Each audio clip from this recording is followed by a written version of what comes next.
Hello, everybody, and welcome to History Bite number 32, dated September 5th, 2020. I'm Walter, your mobile historian and blue-collar scholar. This History Bite is entitled The Jay Treaty of 1795. Perhaps you've heard of the Jay Treaty, perhaps you have not.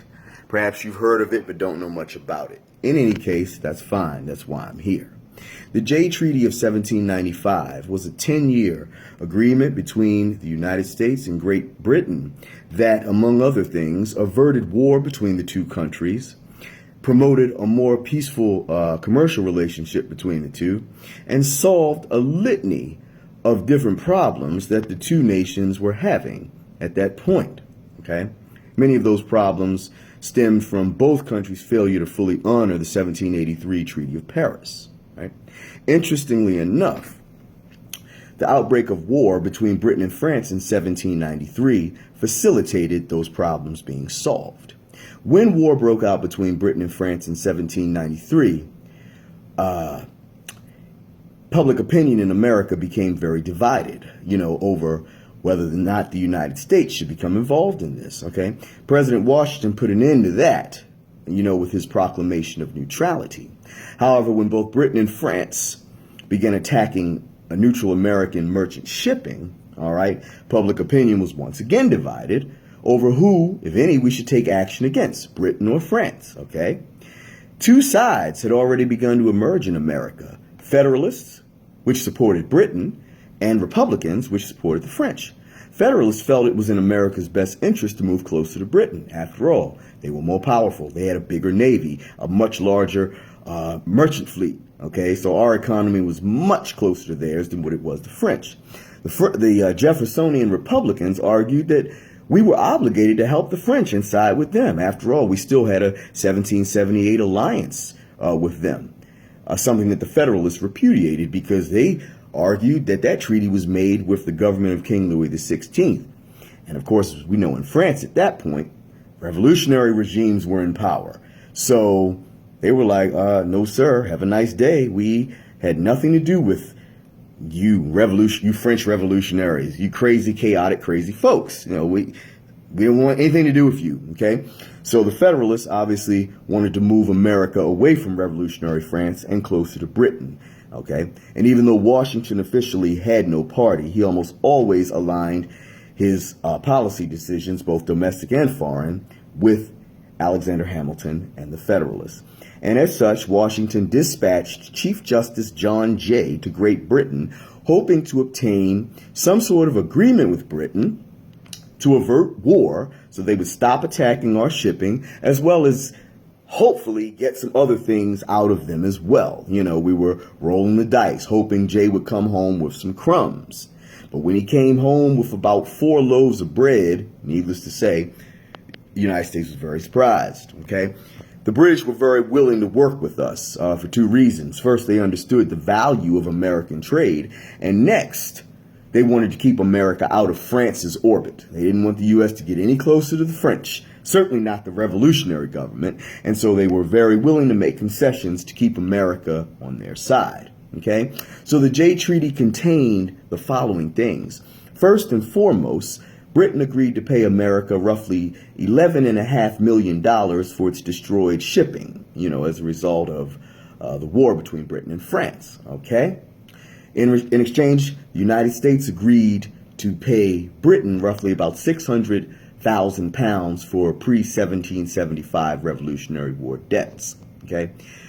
Britain gave America most favored nation trading status, and America gave Britain most favored nation trading status, okay? Several other issues were sent to arbitration, okay, and were resolved mostly in favor of the U.S., okay? International arbitration wasn't that common at the time, but it was used without much success. But it was with the Jay Treaty that international arbitration really took off and became a preferred method when disputes were unable to be solved otherwise, okay? Coinciding with that, the British also agreed to evacuate 8 forts on the American frontier that had never been fully evacuated after the Revolutionary War. Yes, as of 1795, Britain still had troops on American soil because they were retaliating for America's failure to treat loyalists with dignity and respect. So they decided, okay, fine, we won't leave our forts. And they didn't, and there was nothing we could do about it. They did, however, under the Jay Treaty, evacuate the forts, okay? Britain and America also agreed to allow Native Americans living in their respective jurisdictions, in Britain's case, Canada, and for us, our northern frontier, Britain and America allowed Native Americans to travel freely between the U.S. and Canada. Canada, of course, being a British colony at the time. Native Americans were also free to engage in commerce under applicable laws at the time, okay? Last but not least, the U.S. agreed to adopt some very anti-French maritime policies as well. So needless to say, the Jay Treaty, okay, which was then sent back to the U.S., having been signed in 1794 and submitted to the U.S. Senate in 1795, ratified by the U.S. Senate in June 1795, and proclaimed effective in February of 1796. The treaty was viewed with utter contempt by the French, who viewed it as a backstabbing move by America, treachery, horrible, wretched, absolutely destroyed our relationship with the French in the 1790s, something that would not be repaired until Napoleon came to power in 1799. Okay, the French viewed us as having betrayed them, as they had helped us win our independence, and thus we're now marrying ourselves to Britain. That was high treason in the eyes of the French. Okay, and as a result, U.S. and French fought an undeclared naval war known as the Quasi-War in the late 1790s under the administration of John Adams. Okay, but that's a whole different subject. But the Jay Treaty, yes, pissed the French off just that much, you know, that they were just through with us, just through. They wanted almost nothing more to do with America after that. You know, it was just treachery.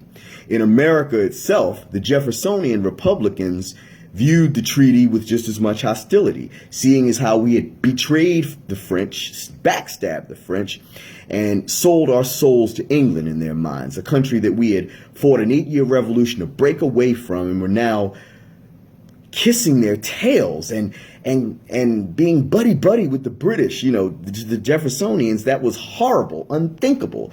These pro-monarchist British, how could you, okay? And the Jeffersonians were just furious at the Jay Treaty. I mean, and they organized into a massive political front and a new party against the Federalists, okay? Another thing that pissed them off about the Jay Treaty was the fact that it completely dropped the Jay Treaty. Chief Justice Jay specifically dropped the issue of compensation for lost slaves after the American Revolutionary War. Not that it mattered, because the British weren't likely to give us a penny for that in the Jay Treaty, but the Southerners, great many of them who belonged to the Jeffersonian Republican Party, were furious and outraged at that they wouldn't get any compensation for their lost human property. Oh, well, tough, suck it up, okay? But that was one of the reasons, of many reasons, that they opposed the Jay Treaty, in addition to its cuzzy and coddling of Britain in their minds. They just could not stand that fact. Meanwhile, the Federalists thought it was the greatest thing since sliced bread, okay? And in truth, it was a very good treaty. It kept America out of war with Britain and promoted our harmonious, okay, financial and economic bond with the British that would last at least into the early 1800s, okay, a 10-year agreement. It bought the United States some time for us to be able to build up our own economy and our own military, so that in the event of war with Britain at some time in the future, we'd actually be ready. Folks don't realize that if we had went to war with Britain in the 1790s, it would have been catastrophic for the country. We were neither economically nor militarily ready for such a conflict, okay? And the Jay Treaty was a very, very good agreement that got very important concessions for the United States. Most importantly, kept us out of war with Britain, all while allowing our economy to flourish. It was a very good treaty, okay? And we gained far more than what we lost, in my opinion, okay? But just to let you know how much the hatred was against Chief Justice Jay, when he got back to America, everywhere he went, he found himself burned in effigy. That just shows you the amount of hatred there was for this treaty, which a lot of Americans viewed as just basically selling the country out to England. And for many, that was just unthinkable. But I stand by my opinion that the Jay Treaty was a very good commercial agreement, maintained our ties with our natural ally, both culturally and economically, Great Britain, and kept us out of a war we could not afford to wage with them. Okay? So that's the Jay Treaty in sum, ladies and gentlemen. If you have any questions, controversies, or anything of the like, leave them in the comments below. Thank you so much for listening to this History Bite, and I'll talk to you at the next one. Take care.